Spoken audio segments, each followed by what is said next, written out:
Chapter 1, The Ceremony of Lies, Day 1, Harmony Station. Commander Sarah Chen adjusted her dress uniform one final time, smoothing the deep blue fabric that bore the insignia of the Terran Diplomatic Corps.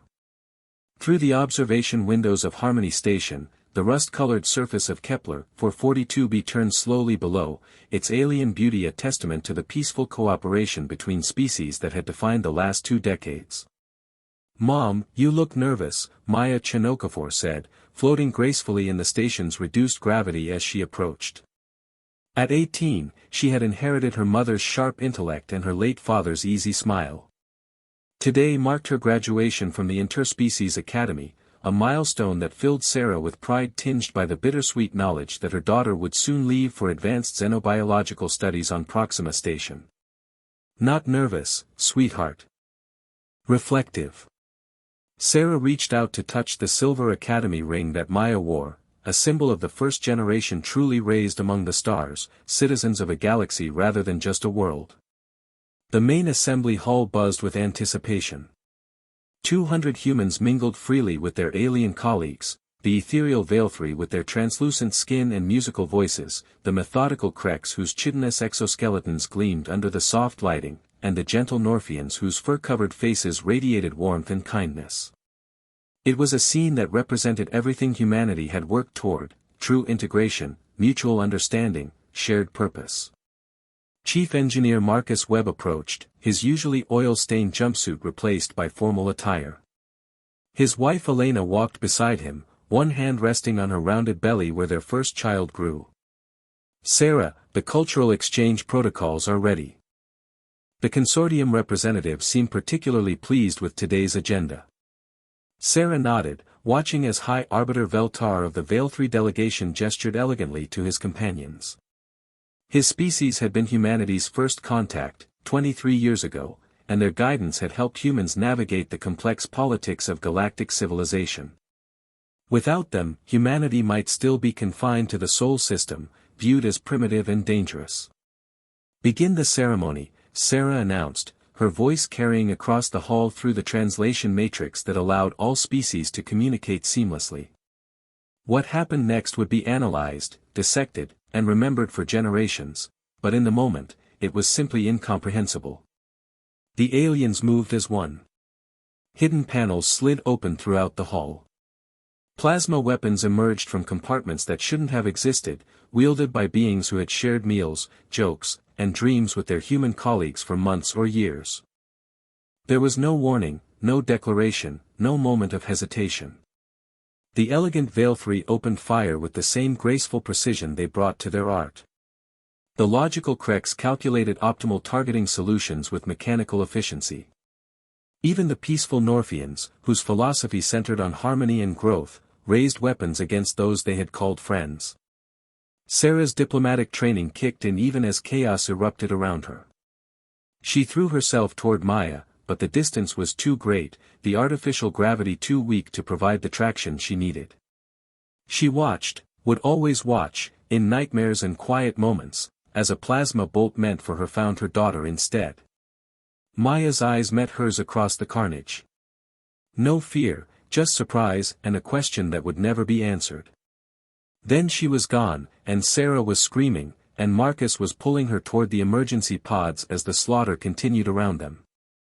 In the space of 6 minutes, 180 humans died.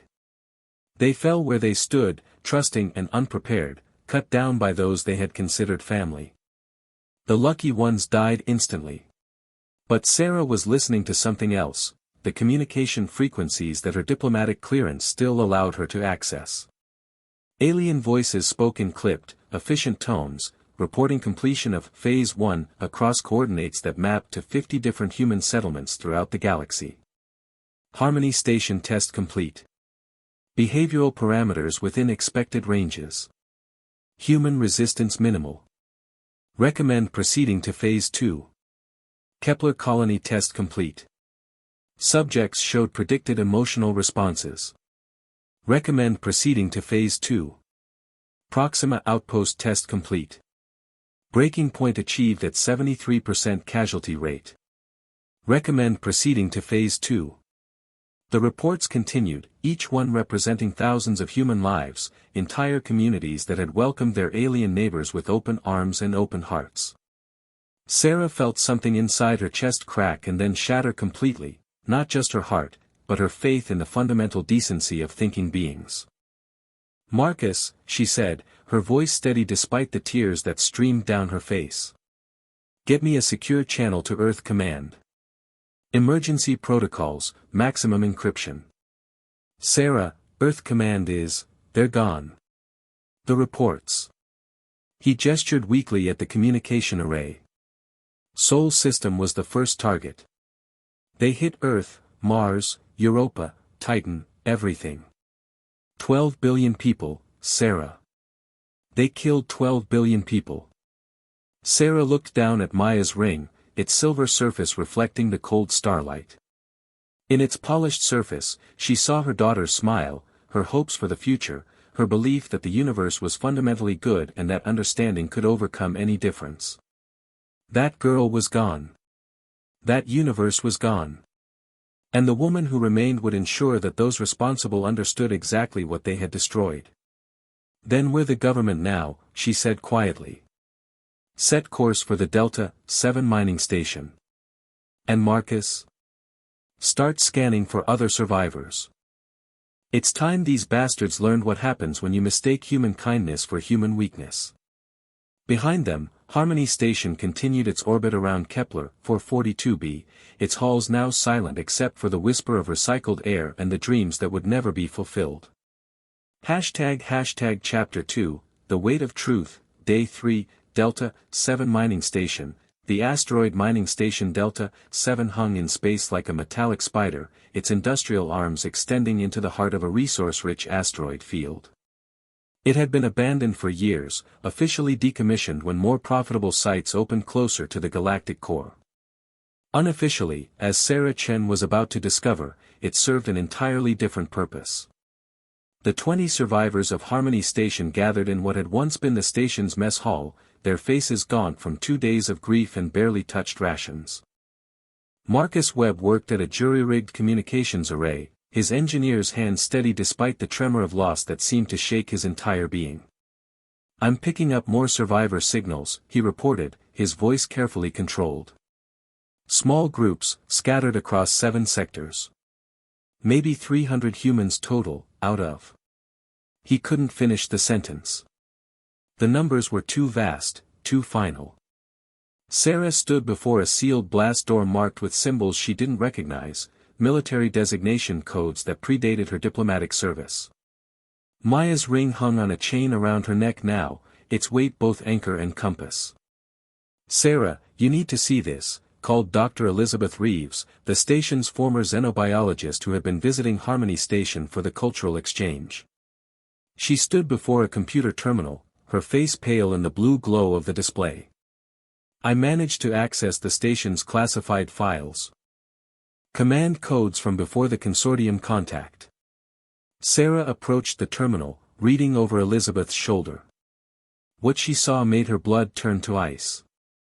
Classified, Terran Defense Initiative Project Designation, Glass House Threat Assessment, Galactic Consortium Status, Dormant, Awaiting Activation Protocols. The files detailed decades of preparation.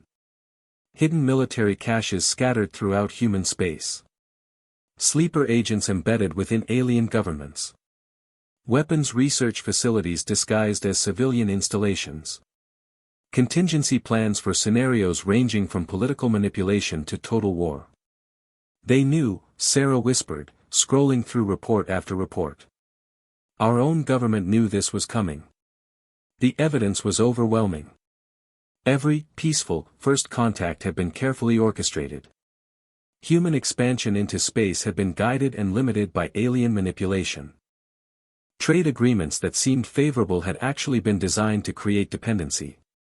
The consortium had been playing a game of chess while humanity thought they were sharing a friendly meal. But there was more. Deep in the classified files, Sarah found psychological profiles of alien species that read like dissection reports. The Veilthree's artistic nature masked a cold pragmatism that viewed other species as components in a vast design. The Krex's logic extended to calculations of acceptable casualties in pursuit of efficiency. Even the peaceful Norfians had been involved, their empathic abilities used to monitor human emotional responses and identify potential threats. Here, Elizabeth said, highlighting a section that made Sarah's hands clench into fists. The human problem, as they call it. Listen to this. Humans demonstrate unprecedented adaptability and creative problem-solving capabilities. Their emotional responses, while seemingly chaotic, produce innovative solutions that threaten established order. Recommend population reduction to manageable levels while maintaining sufficient genetic diversity for continued exploitation. Marcus looked up from his communications array, his face grim. I've got contact with the other survivor groups. Sarah, it's worse than we thought. They didn't just hit the major colonies. They got the research stations, the mining outposts, the exploration ships. Anything with more than a dozen humans. Casualties? Sarah asked, though she dreaded the answer. 12 million confirmed dead. Maybe 12.5. His voice cracked. Elena's name is on the Proxima Station casualty list. They broadcast it as a tragic accident during a cultural celebration. Sarah felt the rage building inside her chest like a physical thing, hot and demanding. But beneath the anger was something colder, more dangerous, the calculating fury of someone who had finally understood the rules of the game. Show me the emergency protocols, she said. Elizabeth's fingers flew across the keyboard, accessing files buried so deep in the system that they required biometric confirmation from multiple senior officers. Ghost Protocol. If activated, it makes us disappear, Sarah finished, reading the parameters. Complete communication silence. All human settlements go dark. Every diplomatic channel closes.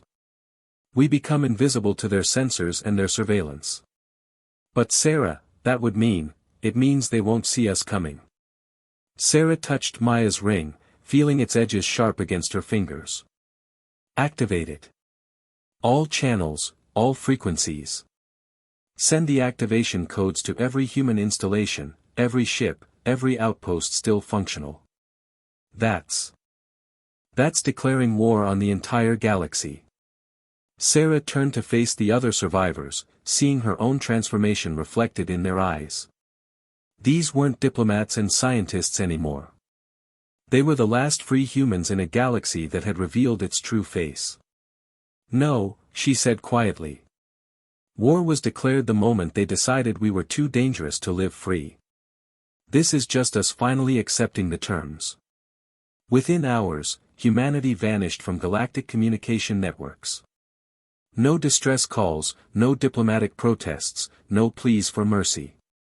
300 survivors scattered across the galaxy simply went silent, and with them went every trace of human presence in known space. In government centers across dozens of worlds, alien administrators suddenly found their human liaisons missing. Trade negotiations stalled when human representatives failed to appear. Research projects ground to halt when human scientists didn't report for duty. At first, the consortium assumed it was disorganization following the accidents. But as days passed and the silence deepened, a new emotion began to spread among species that had not felt it in centuries: uncertainty. High Arbiter Veltar stood in the consortium council chambers, his usually melodious voice strained. "Where are they?" he asked the assembled representatives. 12 million casualties should have broken them. They should be begging for terms, offering surrender. Instead, nothing.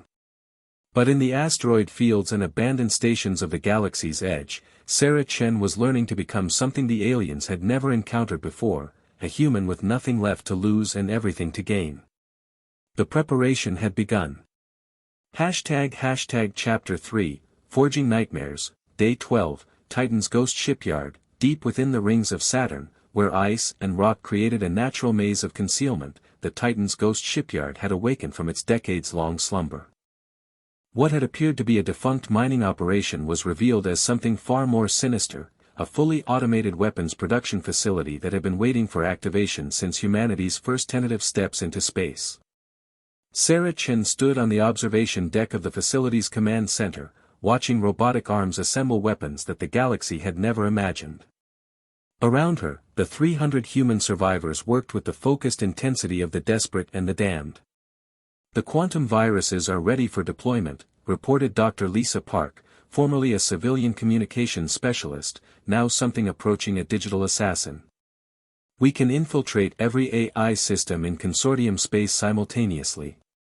Their own networks will become weapons against them. Marcus Webb approached from the weapons bay, his clothes stained with coolant and exotic metals. The new ships are coming online faster than projected. We've got 50 vessels that can phase between dimensions, and the weapon systems. He paused, running a hand through his graying hair. Sarah, these aren't just weapons. They're instruments of terror. Are we sure this is who we want to become? Sarah turned from the viewport, and Marcus was struck by how much she had changed in just 11 days. The diplomat was gone, replaced by something harder and infinitely more dangerous. Maya's ring still hung around her neck, but now it seemed less like a memorial and more like a promise. Look at this, she said, activating a holographic display that showed the galaxy's communication networks. Every species in consortium space is talking about the same thing. Where did the humans go? They're scared, Marcus. For the first time in their history, they're scared. The display shifted, showing intercepted communications from across alien space. The messages painted a picture of growing paranoia and confusion. Asterisk, our human technicians haven't reported for duty in 8 days. The fusion reactors are showing anomalous readings we can't interpret. Asterisk, Krex Engineering Corps asterisk, the trade negotiations with Terra Nova were scheduled to resume yesterday. No human representatives appeared. All communication channels to human space return null responses. Asterisk, Veil 3 Commerce Guild asterisk, requesting guidance on human psychological profiles. Predicted behavior patterns not manifesting. Expected surrender protocols have not been initiated. Asterisk, Norfian Diplomatic Service, they based their entire plan on the assumption that we would react like every other species, Sarah continued.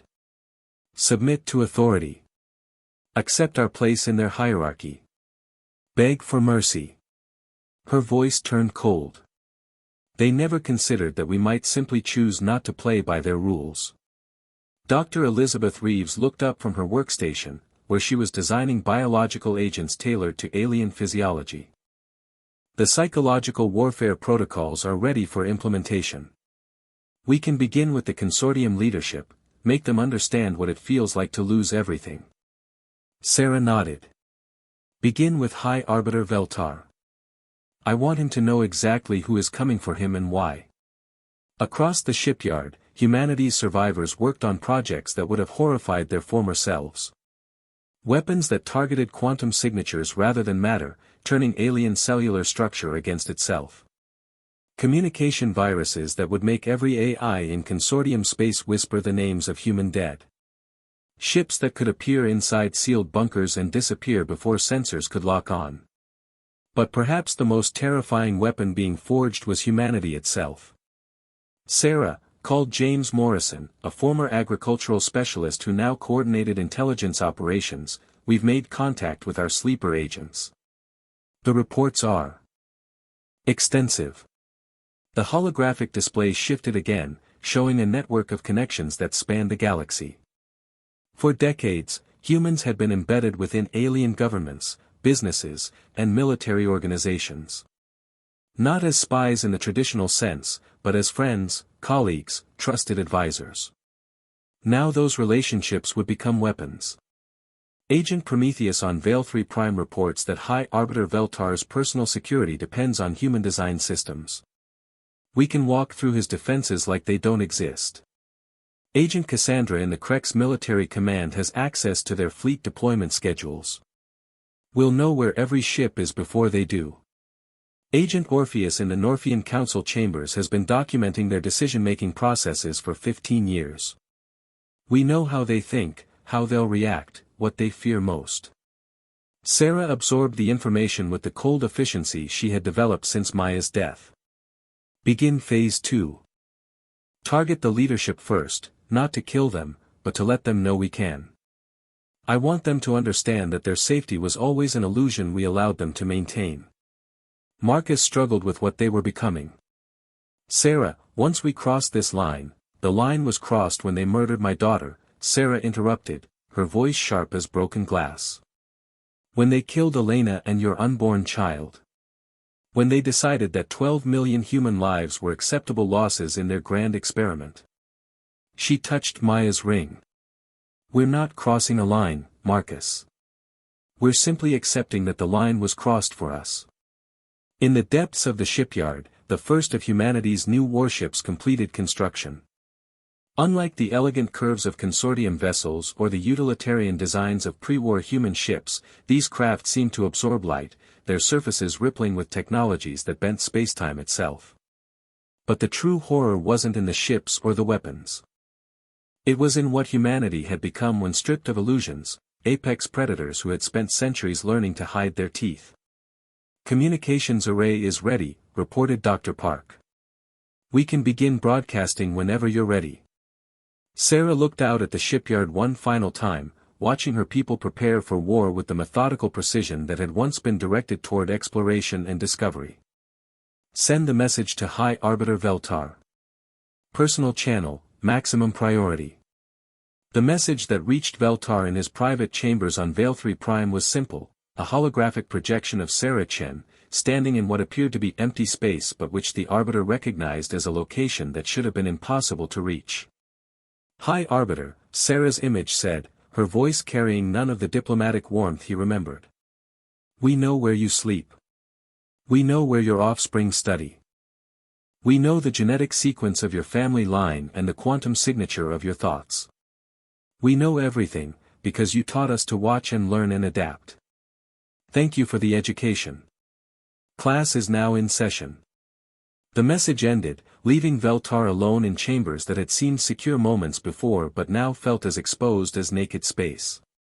For the first time in his long life, the High Arbiter understood fear, not the fear of death, but the fear of being hunted by something that had learned to be better at hunting than you had ever imagined possible. Across the galaxy, similar messages reached other consortium leaders. Not threats, exactly, but promises. Humanity had been pushed beyond its breaking point, and what emerged from that chrysalis of trauma was something the galaxy was utterly unprepared to face. The silence was ending. The real war was about to begin. ## Chapter 4, The Invisible War, Day 18, Consortium High Command, Arcturus Prime, High Arbiter Veltar had not slept in 6 days. The Vale 3 leader stood in the most secure chamber on Arcturus Prime, surrounded by shields and sensors that should have detected any threat within a light year. Yet the messages kept coming. Images of Sarah Chen standing in impossible places, his private garden, his daughter's academy dormitory, the sealed vault where his species kept their most sacred artifacts. Report, he commanded the assembled war council, his usually melodious voice strained with exhaustion and growing fear. General Thex of the Krex military stepped forward, his chitinous armor reflecting the chamber's emergency lighting. Our fleet movements are being intercepted before we issue orders. Enemy vessels appear on our sensors for seconds before vanishing. They seem to know our positions better than we do. The humans are using some form of advanced cloaking technology, suggested Admiral Corvash of the Norfian forces, her fur rippling with nervous energy. Our sensors cannot maintain lock. But Veltar knew better. He had spent decades studying human psychology, had crafted the very plans that led to their attempted extermination. These weren't random attacks or technological advantages. This was something far worse, systematic psychological warfare designed to break the minds of those who considered themselves superior.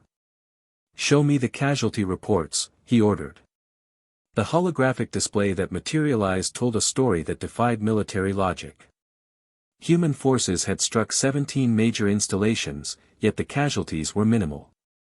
Instead of deaths, they left messages.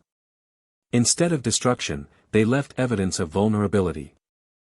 At Krex Command Station Gamma, human infiltrators had somehow reached the central computer core and replaced all stored tactical data with children's drawings, crayon sketches of human families, labeled with the names of those killed in the initial attacks. At the Northian research facility on Kepler 186c, the staff had arrived one morning to find their laboratories rearranged into memorial gardens, complete with holographic displays showing the faces of everyone who had died at Harmony Station, Proxima Colony, and 50 other human settlements. Most disturbing of all, at the Vale 3 Cultural Center on Alpha Centauri b, someone had projected Maya Chen's graduation speech, the one she had prepared but never given, onto every surface in the building.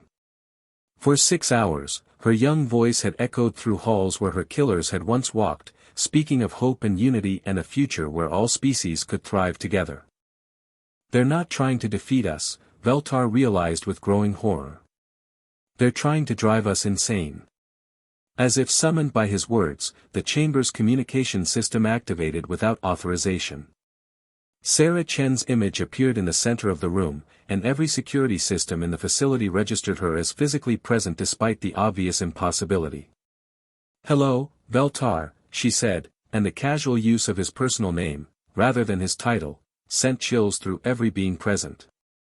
"I thought it was time we spoke directly." "This is impossible," General Thex growled, his weapon systems targeting the projection without effect.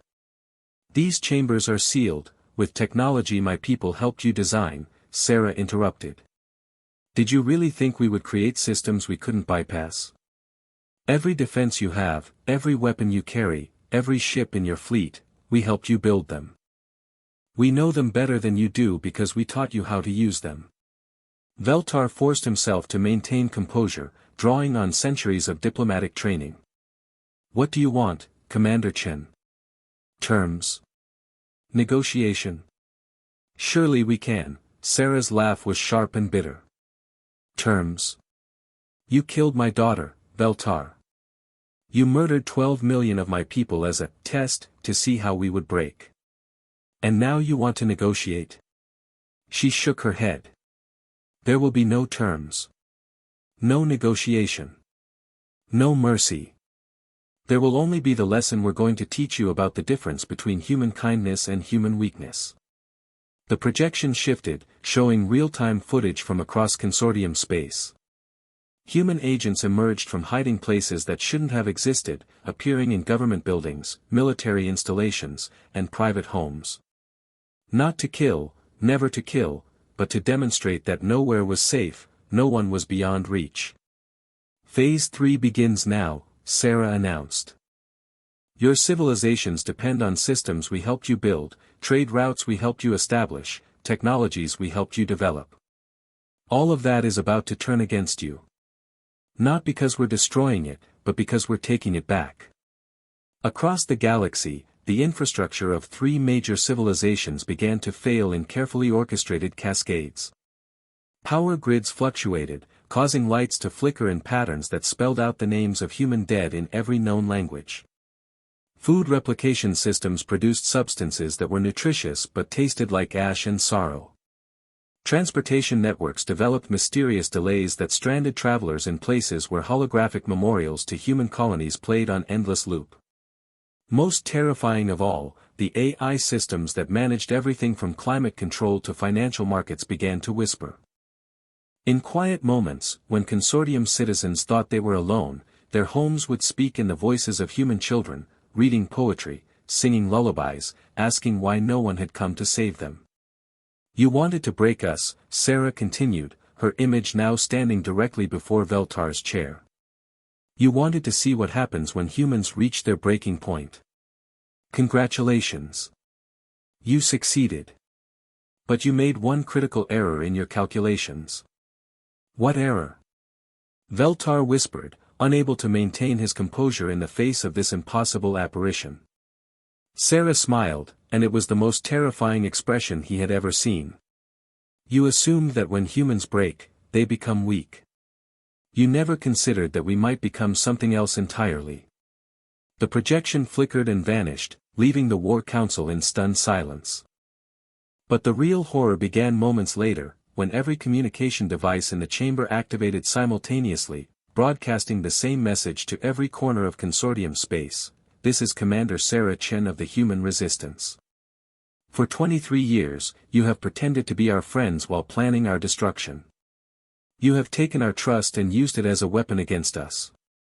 You have murdered our children and called it science. You have tried to break our spirit and bend us to your will. You have failed. Now you will learn what happens when humanity stops holding back. This is not a declaration of war. War implies that both sides have a chance of winning. This is simply us explaining the new rules. Rule 1, we are everywhere. Rule 2, we remember everything. Rule 3, we never forgive. Welcome to your education.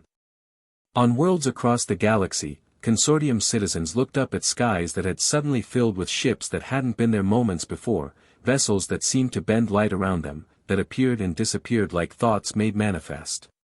The humans had not built a fleet. They had built nightmares given form, and those nightmares were coming home to roost. The invisible war was ending. The visible reckoning was about to begin.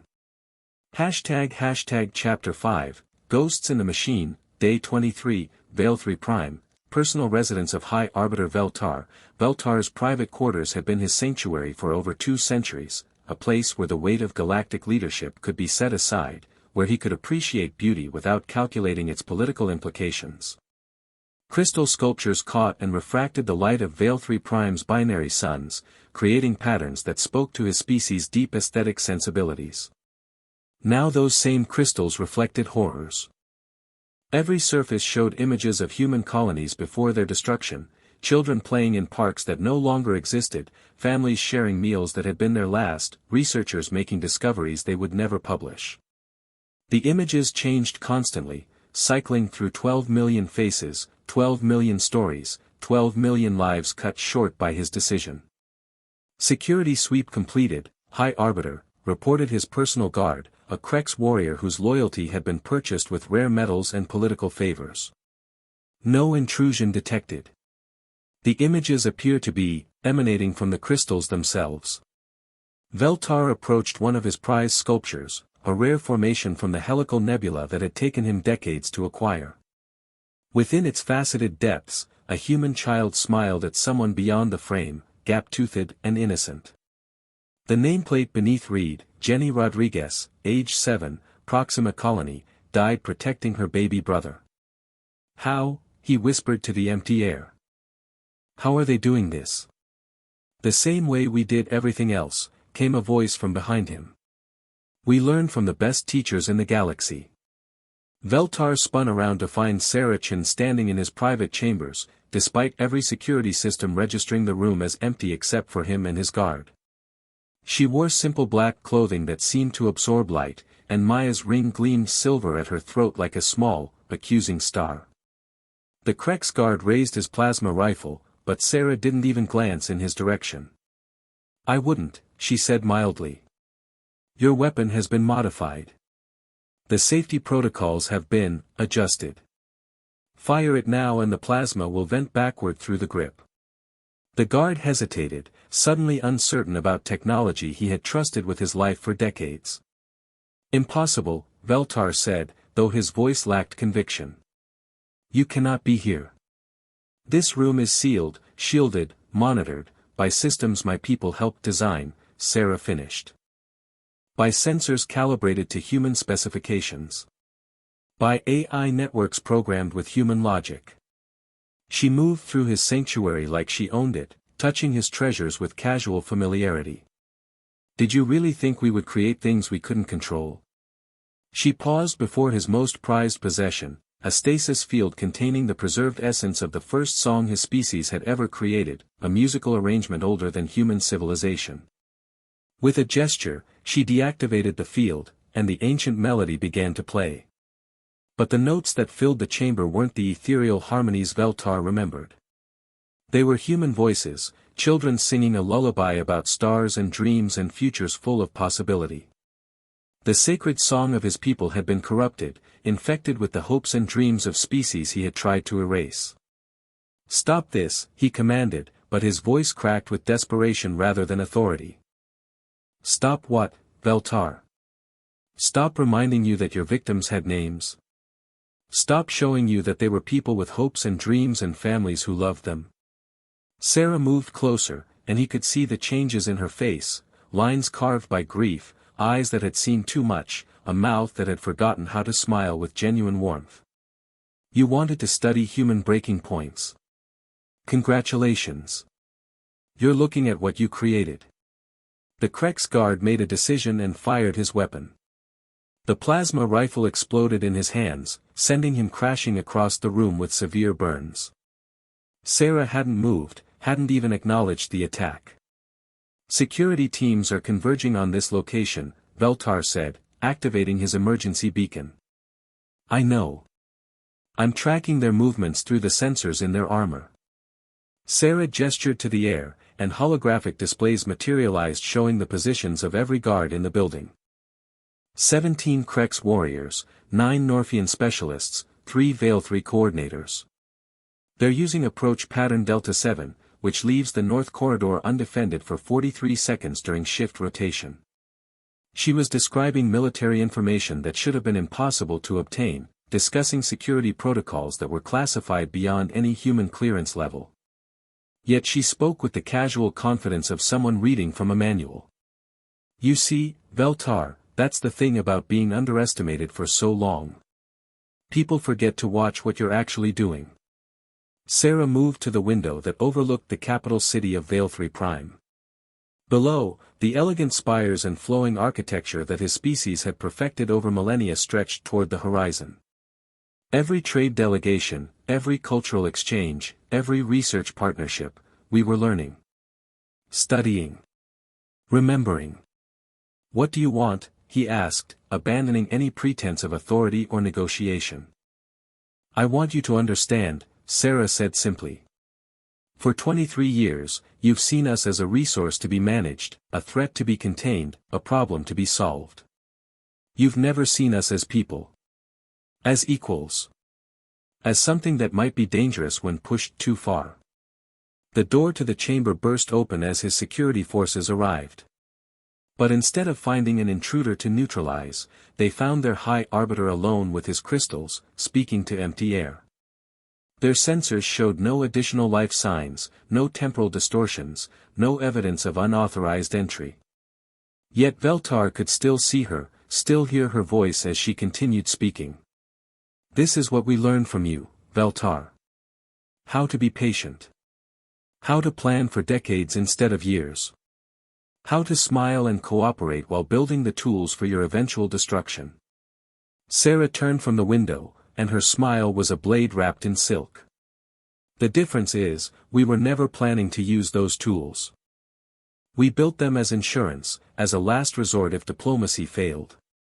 You made us use them when you decided we didn't deserve to exist. High Arbiter, one of the security team asked, noting his apparent conversation with the air. Are you unwell? But Sarah continued, her voice now coming from the crystal formations, from the walls themselves, from the very air of his sanctuary. Phase 4 begins now. We're done with demonstrations. We're done with warnings. We're done being patient. It's time for you to experience what you put us through, the loss of everything you value, everyone you love, every hope you had for the future. Sir. The security chief approached cautiously. Should we contact medical? Veltar ignored them, his attention fixed on the impossible figure that only he could see.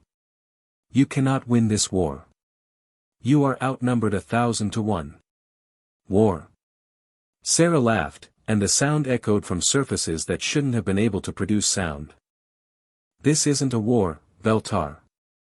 Wars are fought between equals. This is an extermination.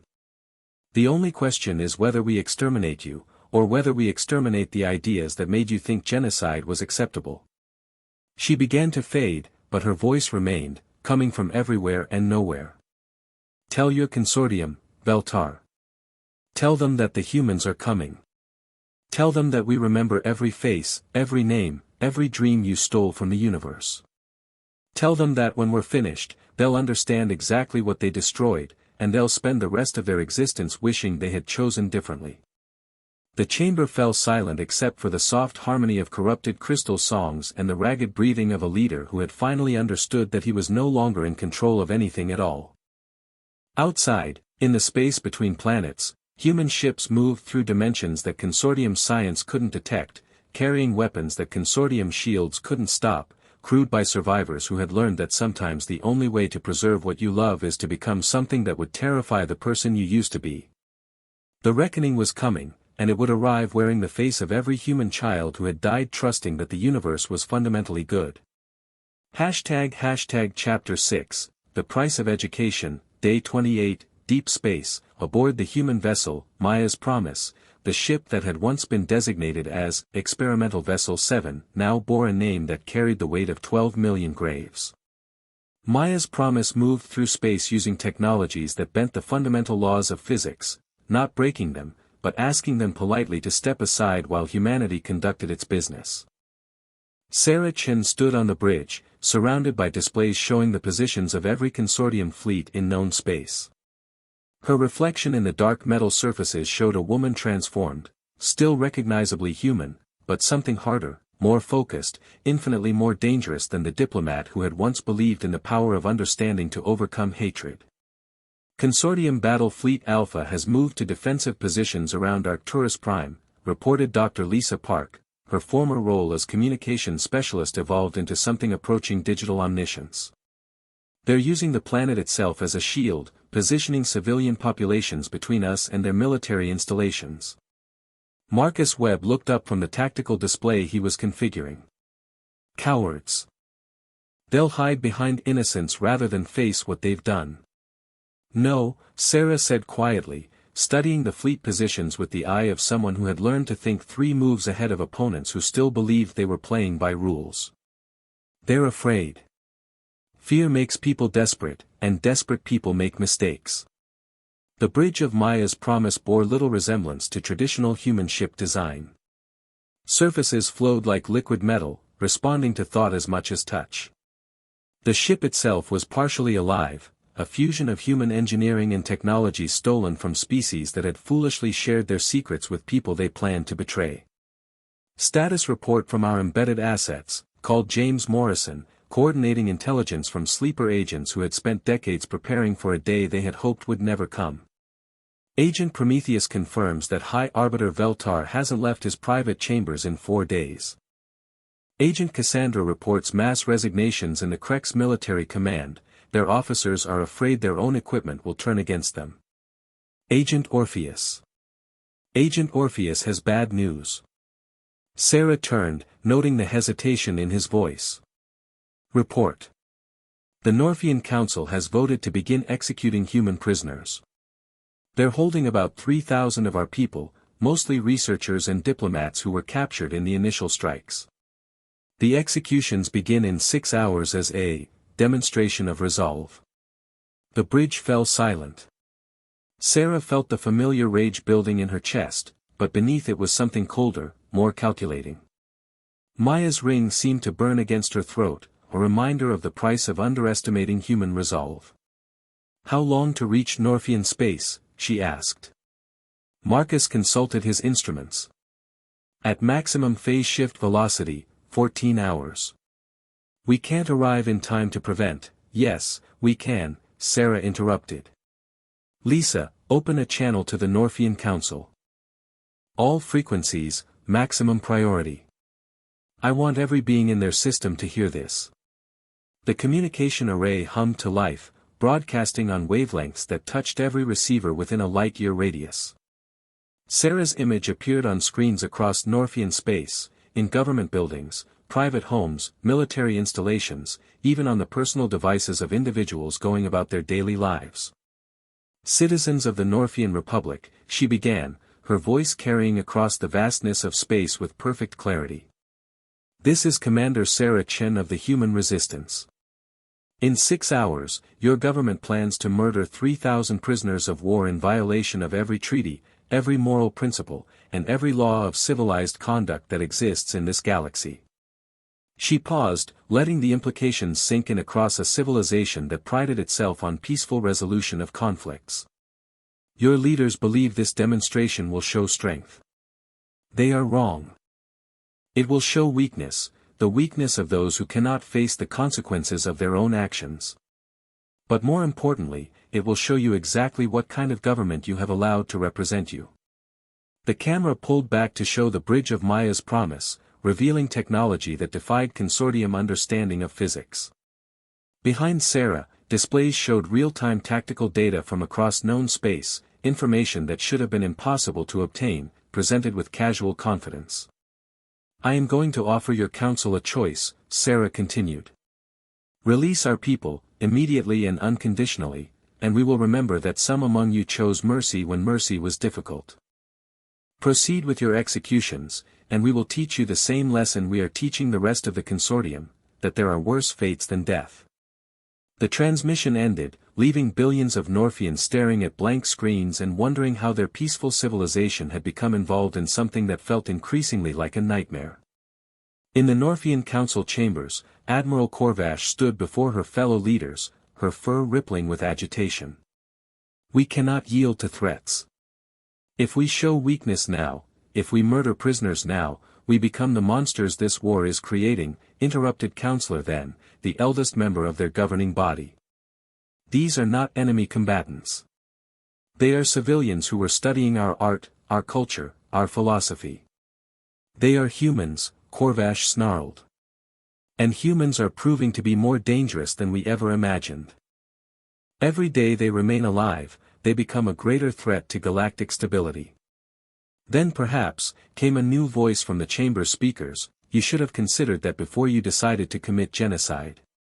The council chamber security systems registered no unauthorized entry, but Sarah Chen stood among them nonetheless, her black clothing making her seem like a shadow given form. The guards raised their weapons, but after weeks of reports about human infiltrations, no one was confident that their technology would function as designed. How? Counselor then whispered. Does it matter? Sarah asked, moving among them with casual confidence. Your shields are designed to keep out matter and energy. I am neither. I am an idea made manifest, the idea that actions have consequences, that cruelty begets cruelty, that those who choose to be monsters should not be surprised when monsters come calling. She gestured, and the chamber's displays activated, showing live feeds from across Norfian space. On world after world, the peaceful civilization that prided itself on harmony and growth was watching human prisoners being loaded into execution chambers. But they were also watching something else, the faces of those prisoners, their names and stories, the research they had been conducting when they were captured. Dr. Amanda Foster, xenobiologist, who had been working on treatments for Norfian genetic diseases. Lieutenant Carlos Mendez, cultural liaison, who had been learning to speak the ancient Norfian dialects to preserve their linguistic heritage. Professor Elena Vasquez, philosopher, who had been collaborating with Norfian thinkers on questions of ethics and consciousness. These are the people you plan to murder, Sarah said, her voice echoing through every speaker on every world in the system. Not soldiers. Not threats. Scholars and diplomats and healers who came to your worlds in friendship and trust. Look at their faces. Remember their names. Because if you kill them, their ghosts will haunt your civilization for 1,000 generations. Admiral Corvash made a desperate decision and fired her sidearm directly at Sarah's center mass. The plasma bolt passed through her without effect, striking the chamber wall and leaving a smoldering crater. You cannot be here, the Admiral whispered. And yet here I am, Sarah replied. Standing in your most secure facility, speaking to your entire population, demonstrating that there is no place in this galaxy where you can hide from the consequences of your choices. She turned to address the council as a whole. You have 1 hour to release our people. If you do, this conversation ends here. If you don't. The displays around the chamber shifted, showing the space around Norfian Prime. Where moments before there had been empty space, ships began to appear, dozens of them, then hundreds, then thousands. Each one bore the distinctive dark hulls of human vessels, and each one carried weapons that could reduce planets to component atoms. If you don't, Sarah continued, you will discover that we have learned more from you than you ever learned from us. We learned patience from the Veilfree. We learned precision from the Krex. And we learned from you, dear Norfians, that sometimes the greatest kindness is ensuring that evil cannot spread. The image flickered and vanished, leaving the council alone with their choices and their consciences. Around them, the voices of their own people began to rise, calls for mercy, demands for justice, questions about how their peaceful civilization had become involved in genocide. 57 minutes later, 3,000 human prisoners were released and transported to neutral space. The executions were cancelled, the chambers sealed, and Admiral Corvash quietly submitted her resignation. But the lesson had been taught, and it reverberated across the galaxy. Humanity was no longer asking for mercy. They were demanding justice. And they had become something capable of enforcing that demand on civilizations that had forgotten what justice meant. In the depths of space, Maya's Promise and its escort fleet began moving toward their next target, carrying with them the accumulated patience of a species that had finally learned to stop trusting others to do what was right. Chapter 7, The Mathematics of Vengeance, Day 32, Arcturus Prime, Consortium High Command. The war room of the Galactic Consortium had been designed to project strength and unity, a vast chamber where representatives of dozens of species could coordinate the defense of civilized space against any threat. Now it had become a mausoleum of failed strategies and dying hopes. High Arbiter Veltar stood before a holographic display that showed the current tactical situation, though the word tactical seemed increasingly meaningless. Red markers indicated human fleet positions, but they flickered and moved in patterns that defied conventional military logic. Ships appeared inside sensor networks, vanished from locked targeting solutions, and reappeared in locations that should have been impossible to reach. Status report, he commanded, though his melodious voice now carried undertones of exhaustion that no amount of diplomatic training could conceal. General Thex of the Krex military stepped forward, his chitinous armor scarred by a recent assassination attempt that had left him questioning the reliability of his own security systems. Human forces have captured or destroyed 17 major installations without suffering a single confirmed casualty. Our fleets cannot establish targeting locks on their vessels. Our ground forces report that human infiltrators appear and disappear at will. It's not possible, muttered Admiral Corvash of the Norfians, her fur now streaked with premature gray from stress. No species can develop such technology so quickly. They were barely space-capable when we made first contact. But Veltar knew better. He had spent sleepless nights reviewing the classified files on human development, studying the progression from primitive rockets to interstellar travel in less than a century. The signs had been there all along, a species with an almost supernatural ability to adapt, to learn, to take concepts from other civilizations and improve upon them in ways their creators had never imagined. Show me the casualty reports, he ordered. The holographic display shifted, revealing the true horror of their situation. In 32 days of conflict, human forces had killed fewer than 300 consortium personnel. By contrast, they had captured over 50,000, disabled hundreds of installations, and crippled the infrastructure of 3 major civilizations, all without conventional warfare. They're not trying to defeat us militarily, Veltar realized with growing dread. They're trying to prove a point. What point? General Thex demanded. That they could have destroyed us at any time. That every peaceful interaction, every trade agreement, every cultural exchange was them choosing to show restraint. Veltar touched a control, and the display showed communication logs from the past month. Look at their messages. They're not making demands or issuing ultimatums. They're teaching us lessons. The evidence was overwhelming. When human forces had captured the Krex military academy, they had converted the training facilities into museums documenting the species they had helped to exterminate. When they infiltrated Veilfree cultural centers, they replaced artistic displays with memorials to human colonies that no longer existed. When they disabled Norfian communication networks, They used them to broadcast testimonies from the few survivors who remembered what life had been like before the accidents began. "Sir," called a junior officer, her voice tight with controlled panic. "We're receiving a transmission. It's coming from inside this room." The chamber's communication system activated without authorization, and Sarah Chen's image appeared in the center of their strategic display. But this wasn't a recorded message or a holographic projection. The sensors registered her as physically present, standing among them despite the obvious impossibility. "Gentlemen.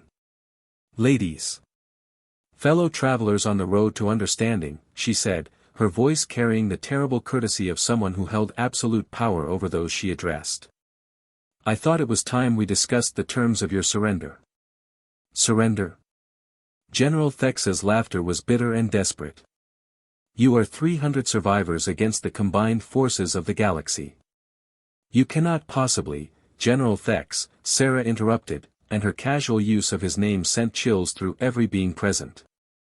"You've lost 47% of your active fleet to defections, mechanical failures, and crews who simply refuse to fight. Your remaining forces are using equipment that we helped design, following tactical doctrines we helped develop, operating from bases whose locations we've known for decades. You haven't been fighting a war. You've been participating in a demonstration." She gestured, and new displays materialized showing the true scope of human infiltration. Every major consortium facility had been penetrated.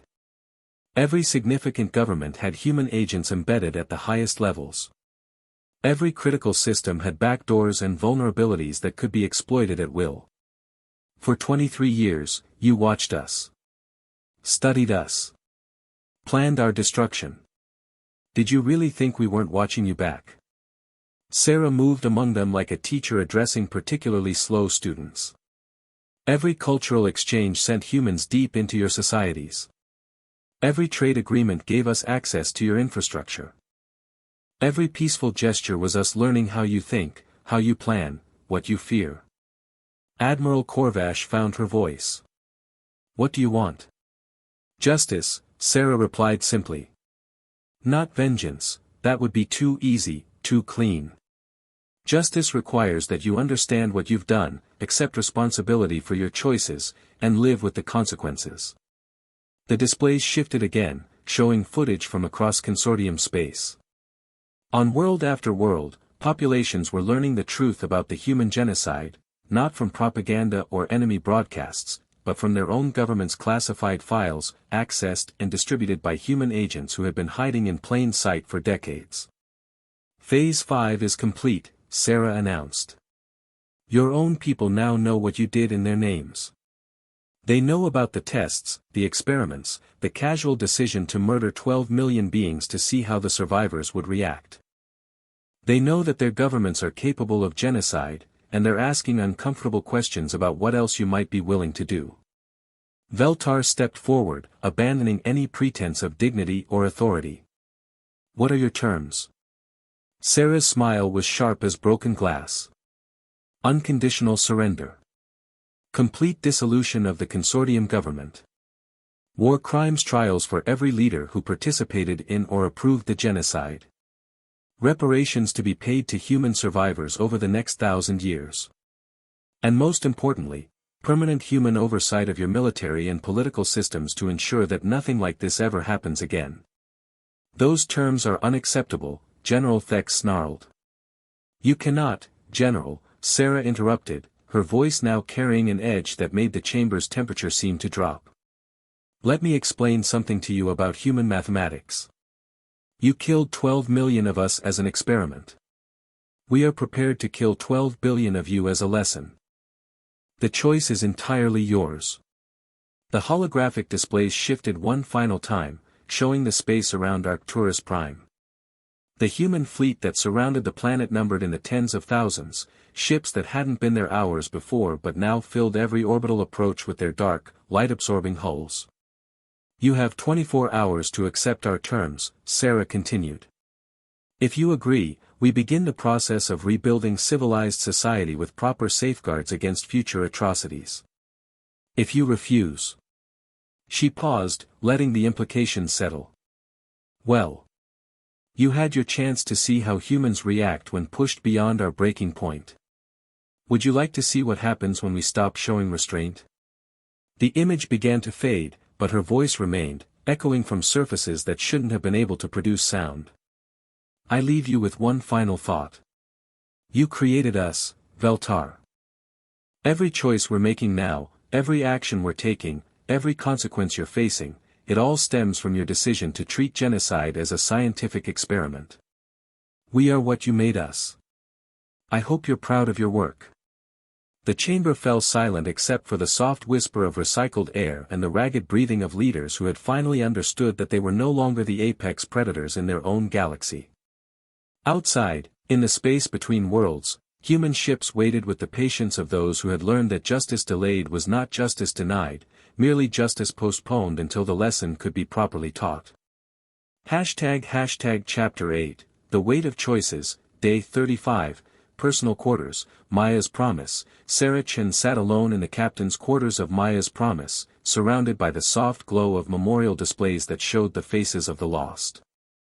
12 million images cycled slowly through the air around her, men, women, children, entire families who had trusted that the universe was fundamentally good and had died for that trust. Maya's face appeared more often than the others, not because the ship's AI favored her, but because Sarah's subconscious mind kept calling her daughter's image forward. At 18, Maya had possessed her mother's intellect and her father's compassion, along with the rare gift of seeing potential rather than problems in every situation she encountered. What would you think of me now? Sarah whispered to the hologram that showed Maya accepting her academy ring, radiant with hope for a future that would never come. A soft chime indicated an incoming communication. Marcus Webb's voice carried exhaustion and something that might have been relief. Sarah, we've received a response from the consortium. They're requesting a formal meeting to discuss terms. Sarah touched the silver ring at her throat, feeling its familiar weight. Accepted or rejected? They want to negotiate. Veltar is requesting face-to-face discussions, full diplomatic protocols. Marcus paused. He's also asking for security guarantees. Apparently, he's afraid we'll kill him during the meeting. Smart man, Sarah replied, though there was no humor in her voice. Set up the meeting for tomorrow. Neutral location, the old trading station at Kepler, 1649. And Marcus?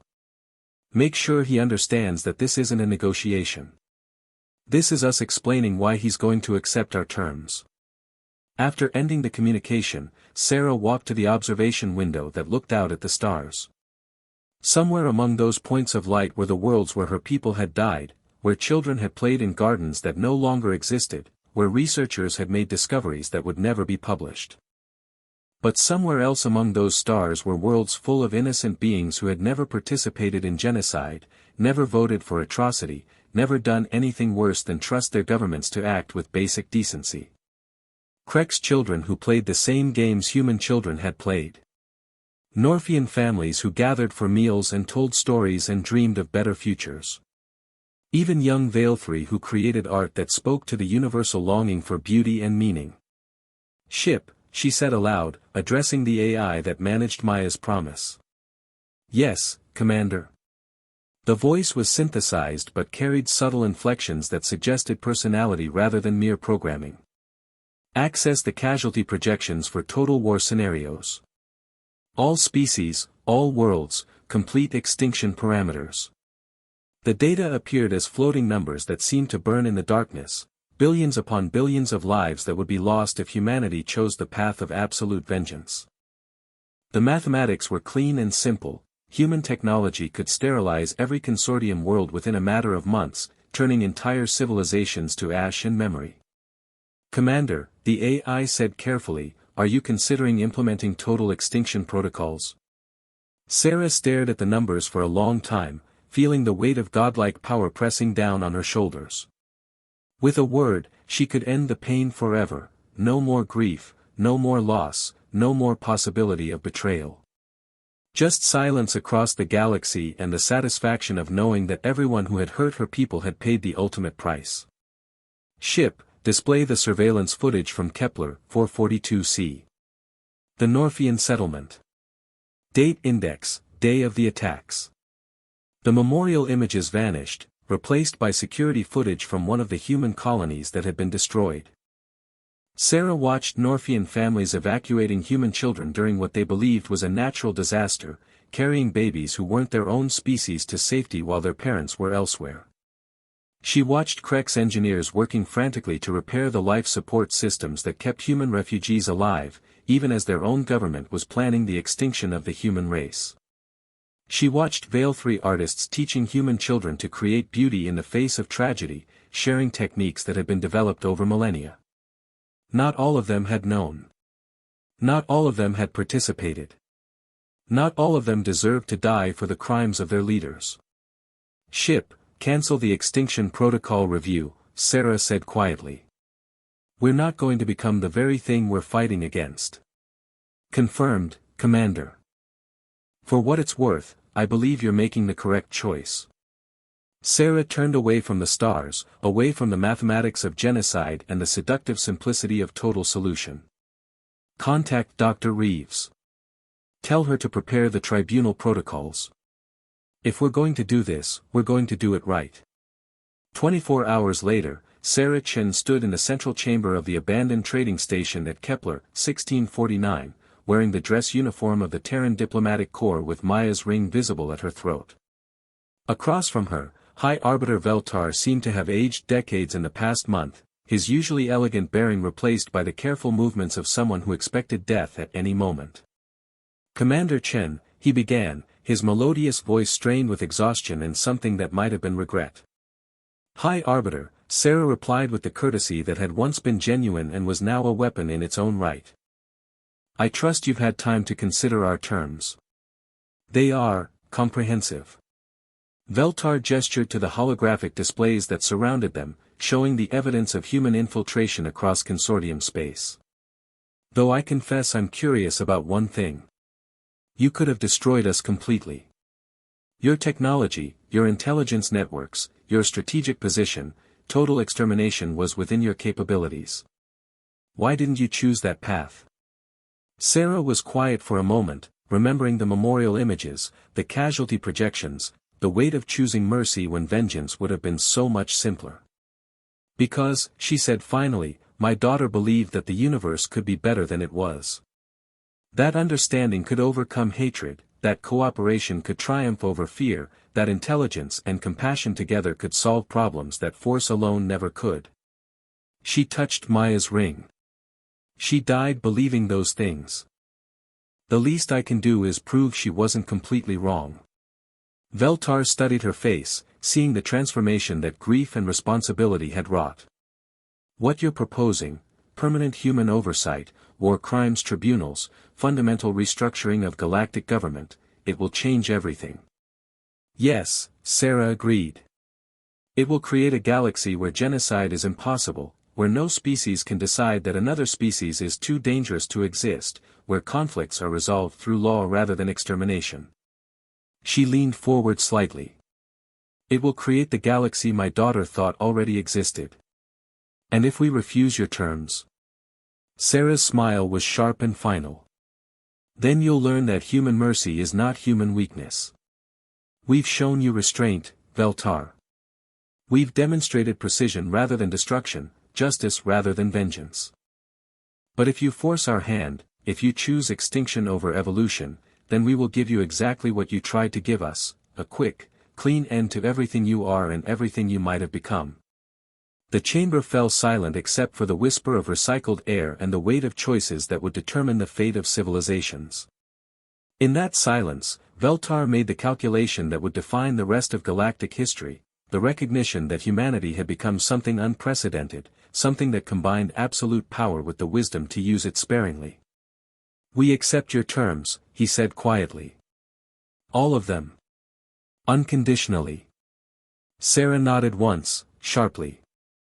Then let's begin building the galaxy that should have existed all along. #Epilogue, New Harmony, Day 40, New Harmony Station, Kepler 442 orbit. The observation deck of New Harmony Station offered the same view that Sarah Chen had enjoyed from the original Harmony Station 6 weeks earlier, but everything else had changed.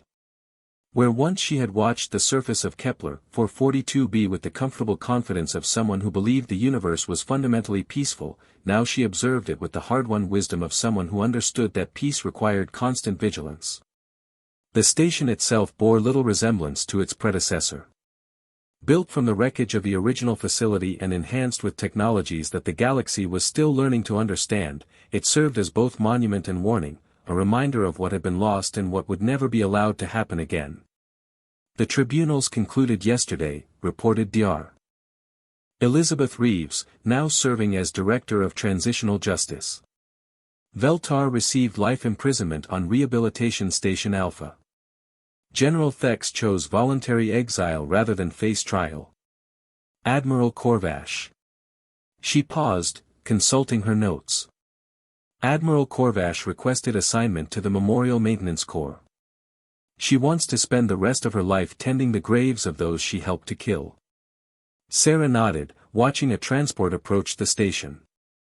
Through its viewports, she could see the faces of the passengers, Krex engineers, Norfian philosophers, Veilthri artists, and human children, all traveling together under the protection of laws that made species-based discrimination a capital crime. What about the reconstruction efforts? Sarah asked. Marcus Webb approached from the engineering section, his face showing the satisfaction of someone who had spent weeks turning theory into reality. The new governmental framework is operational.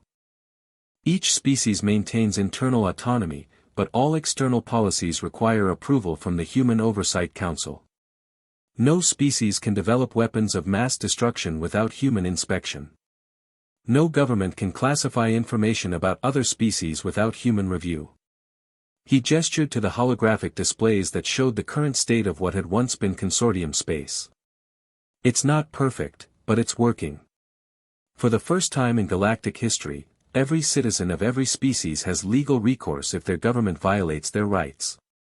The monitoring systems we've installed ensure that another genocide is impossible. Sarah touched Maya's ring, feeling its familiar weight. In the week since the surrender, she had learned to carry grief as a tool rather than a burden, a constant reminder of why vigilance mattered, why power required wisdom, why mercy was sometimes the hardest choice of all. Commander, called James Morrison from his position at the communications array. We're receiving a priority transmission from Earth. President Martinez wants to discuss the establishment of permanent colonies in former consortium space. Tell her we'll discuss it at next week's council meeting, Sarah replied. And remind her that any new colonies will be established under the new accords, no settlement without the consent of local species, no exploitation without fair compensation, no expansion without environmental impact assessments approved by multi-species committees. Through the observation window, Sarah could see children playing in the station's gardens, human and alien young learning together, creating games that incorporated traditions from across the galaxy, speaking languages that borrowed words from dozens of worlds. It was the future Maya had dreamed of, achieved through methods Maya would never have imagined. Any regrets? Marcus asked quietly, joining her at the window. Sarah was quiet for a moment, remembering the woman she had been before Harmony Station burned, before Maya died, before she learned that sometimes the only way to preserve innocence was to sacrifice your own. I regret that it was necessary, she said finally. I regret that they chose genocide over growth, fear over understanding, control over cooperation. I regret that my daughter died believing in a universe that didn't exist yet. She paused, watching a young Norfian child teach a human girl to paint with light. But I don't regret ensuring that it exists now. Dr. Reeves approached with a final report. The memorial installations are complete. Every human settlement that was destroyed now has a corresponding memorial on the homeworld of the species responsible. The monuments will be maintained in perpetuity as reminders of the cost of hatred. And the message?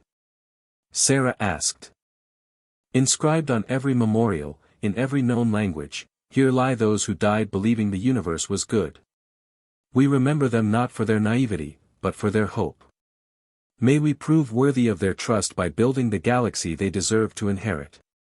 Sarah nodded, feeling the weight of responsibility that would define the rest of her life.